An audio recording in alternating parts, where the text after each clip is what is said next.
हम जोड़ने के साधन बना रहे हैं। सोशल मीडिया जोड़ने का, लोगों को जानने का, समझने का, पहचानने का बहुत सशक्त माध्यम है, लेकिन फिर भी हम बहुत अकेले हो रहे हैं। बच्चों में डिप्रेशन बढ़ रहा है।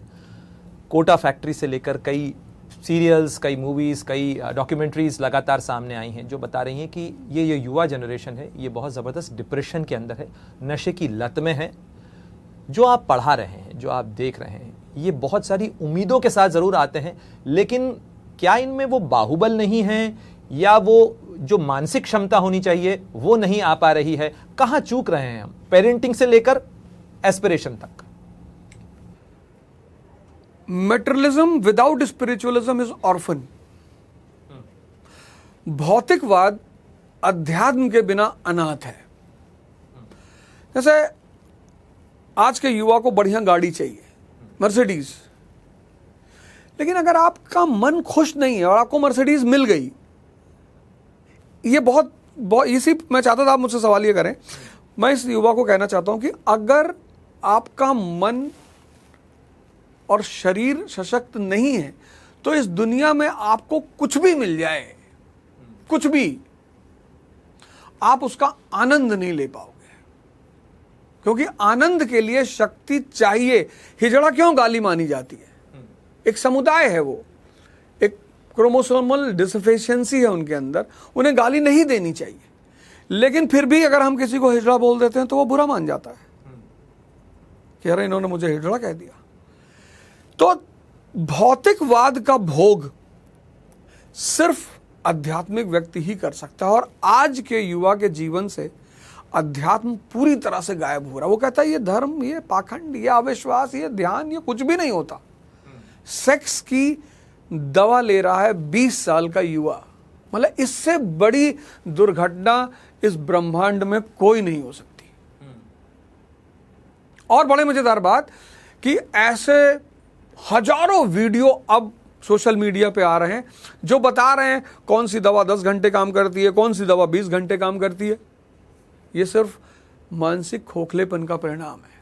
मतलब अगर 20 साल का युवा 80 साल का अगर आदमी ढूंढ रहा है तो एक बार उस पर दया खाई जा सकती, नाराज नहीं हुआ जा सकता, लेकिन 20 साल का युवा अगर ऐसा कर रहा है तो इन्होंने क्या किया है, इन्होंने भौतिकवाद को तो पकड़ लिया पर ये अध्यात्म को भूल गए जो इस देश की जान है।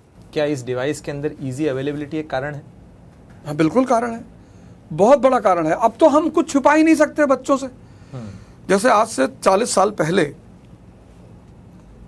बहुत सारे विषय थे जिन पे जानना बहुत मुश्किल था। काम एक विषय है, सेक्स एक विषय है, उस पर जानना बहुत मुश्किल था।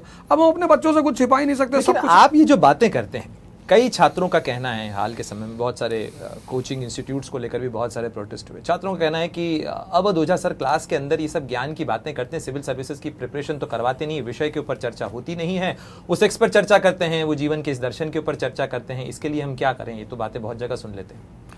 इतिहास एक ऐसा विषय है, जब मैं रॉबर्ट क्लाइव को पढ़ाऊंगा तो मैं बताऊंगा कि honesty is not the best policy, क्योंकि प्लासी का युद्ध पूरा बेईमानी पर ही जीता गया है।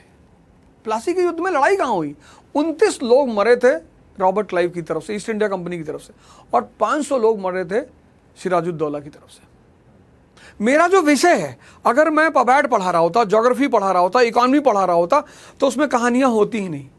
इतिहास कहानियों का ही विषय है, और जितना ज्यादा कहानियों से उसे जोड़ा जाएगा उतनी ज्यादा समझ व्यक्ति की बढ़ती चली जाएगी। तो जब मैं उन चीजों को जोड़ता हूं तो ऐसा नहीं कि सारे करते हैं। ये जब किसी व्यक्ति के ऊपर हमला होता है तो 2 तरह का हमला होता है। एक हमला होता है जब आपके क्षेत्र के जो टॉपर हैं, पढ़े लिखे लड़के हैं, IAS अधिकारी हैं, अगर वो ऐसा कहें तब तो ये माना जाए कि हाँ भाई ये बात जायज़ है। लेकिन आज के समय में जब हर कोचिंग का अपना एक IT सेल है, मतलब आपको भी पता है कि किसी के बारे में कुछ भी ट्विटर पे कहलवाया जा सकता है, ट्रेंड कराया जा सकता है। आज ट्रेंड होना कोई बहुत बड़ी बात नहीं है, क्योंकि बड़ी बड़ी कंपनियां ट्रेंड कराने का ठेका लेती हैं। तो आज के युग में किसी भी व्यक्ति को, लेकिन मैं इसको बहुत पॉजिटिव लेता हूं। जैसे आपने शुरुआत में वायरल की बात कही, तो मैं कभी कभी खुद से वायरल होता हूं, प्लान करके कुछ मुद्दा देता हूं लोगों को कि भैया बहुत दिन हो गया, बड़ी शांति फैली हुई है यार, हंगामा नहीं हो रहा है। तो चर्चा की भूख है ना?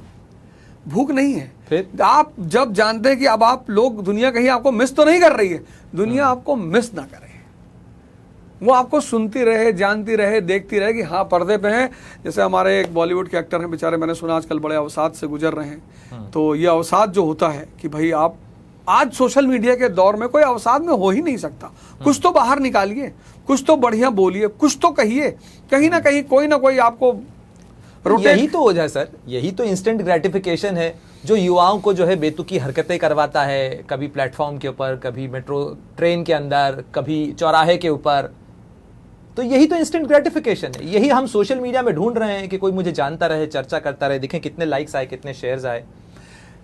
देखिए अभी मैंने एक वीडियो देखा, बड़ा प्यारा वीडियो देखा, बहुत प्यारा। मैं उन लड़कों की तारीफ करना चाहता हूँ, मैं नाम तो नहीं जानता। उन्होंने बड़ा छोटा सा वीडियो बनाया कि हस्बैंड वाइफ लड़ रहे हैं और हस्बैंड जो है वाइफ को धक्का देता है, तो वाइफ जाने लगती है। तो एक लड़का दूर से देखता है, तो वो आता है, हस्बैंड का कॉलर पकड़ लेता है, कहता पत्नी को मार रहा हो, शर्म नहीं आती तुमको? तो लड़की अपनी पत्नी की तरफ देख के कहता भैया ये बहुत कुत्ता औरत है। और फिर लेडी पलटती है और आती है, अपने हस्बैंड की तरफ देखती है, फिर उस लड़के की तरफ देखती है और एक चप्पल खींच के उस लड़के को मारती है जिसने उसका कॉलर पकड़ रहा होता है। अपने हस्बैंड को नहीं, लड़के को। कहती लेखपाल है, इज्जत है इनकी।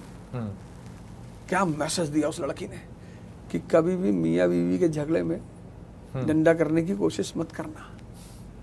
तो मेरा मानना यह है कि अब कितना प्यारा मैसेज है ये जो पिक्चराइजेशन किया गया है। किसी भी चीज को दो तरह से प्रेजेंट किया जा सकता है, एक कॉन्स्टिट्यूशनल, एक अनकॉन्स्टिट्यूशनल। तो कॉन्स्टिट्यूशनल प्रेजेंटेशन हमेशा काबिले तारीफ है।